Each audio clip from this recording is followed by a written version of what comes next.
Sa gitna ng sunod-sunod na kontrobersyang kinakaharap ng noontime show sa usapin sa MTRCB, naging usap-usapan ang naging mensahe ni Vice Ganda na ikinabigla ng maraming netizen. Marami ang nagsabing tila may lalim ang kanyang mga binitawang salita. Kaya naman mabilis itong nag-viral sa social media at umani ng iba't ibang reaksyon.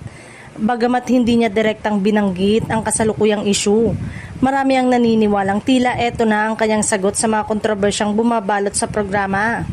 Ayon sa mga taga-suporta, ipinakita ni Vice Ganda ang kanyang katatagan at paninindigan sa kabila ng matitinding batikos na kanilang kinakaharap nito mga nakaraang araw.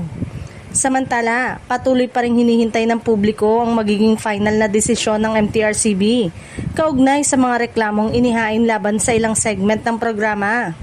Dahil dito ay marami ang nag-aabang kung magkakaroon ba ng anumang parusa o panibagong direktiba ang ahensya sa mga susunod na araw. Sa social media, hati ang opinyon ng netizen.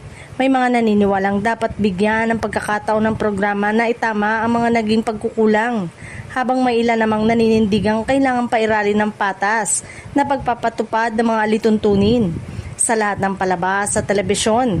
Sa kabila ng mga isyong kinakaharap, nananatiling positibo ang maraming tagahanga ni Vice Ganda.